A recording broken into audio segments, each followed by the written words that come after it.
Chelton at breakfast. BBC Newcastle, radio for the North East.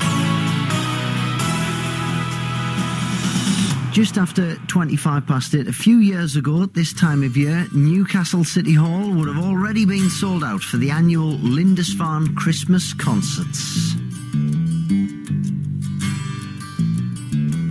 Sitting in a sleazy snack bar, sucking sickly sausage rolls. Slipping down slowly, slipping down sideways. They're making you hungry. You feel chilled and mellow. Hey, now there are calls for the main singer and songwriter of the band to be remembered on Tyneside. Former Lindisfarne manager Barry McKay wants the city to remember Alan, and his idea is backed by the band's drummer Ray Laidlaw. He loved this region, and nothing gave him more pleasure than us being successful. I mean, we were successful all over the world, but playing in Newcastle City Hall was always the best gig for him, no matter where else we played. That was always the best gig. And all of his art, his writing, whether it be music or his books of poetry and all his stuff, everything he did, all his lyrics were all filtered through his northeastern sensibility. He was an internationalist, Alan. You know, he was a great one for knocking down borders and everybody being, he very anti-war, a libertarian in all sorts of ways. But all of his thinking was filtered through the northeastern perspective, if you like. The great Ray Laidlaw there. Let's have a word with Barry McKay, former Lindisfarne manager. What made Alan Hull so special? Lovely description of him there from Ray. Good morning, Alfie. Alan's songwriting and performances with Lindisfarne were very much about his life in Newcastle and his real concerns for the underprivileged, the misunderstood and working classes. He didn't just write famous anthems such as the one you've played, Fog on the Tyne, and he didn't just write hauntingly beautiful music such as Lady Eleanor. He wrote about events close to his heart such as the Jarrow March. He supported Tyneside ship workers and the miners in their struggles.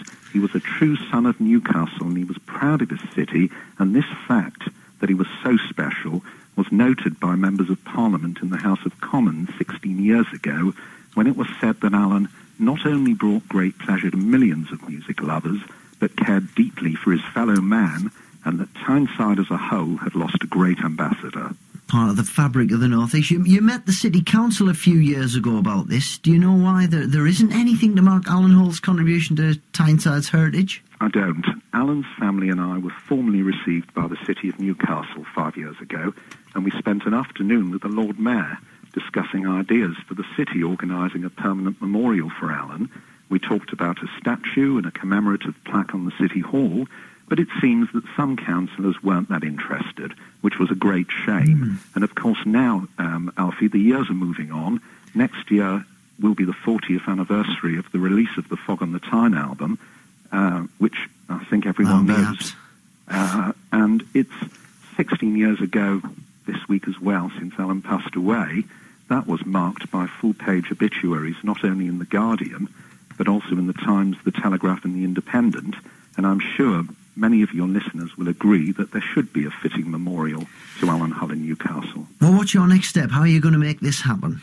Well, I'd love to see a statue of Alan Hull in the city holding his guitar, perhaps with the quote, "The fog on the Tyne is all mine." But at the end of the day, this is up to the City Council. Alternatively, why can't we have a street or even part of a street renamed in memory of Alan? I know in New York City, a section of Broadway was recently renamed Al Jolson Way after a long campaign. Perhaps a part of Percy Street or an area near to Newcastle City Hall could be renamed Alan Hull Way. And the city could hold an unveiling ceremony where I'm certain Alan's friends and fellow musicians would want to get together to perform his music Concert again. in the street. I can visualise it now. Thanks very much for speaking to us. That was Barry McKay. Lots more on this story tonight on Look North.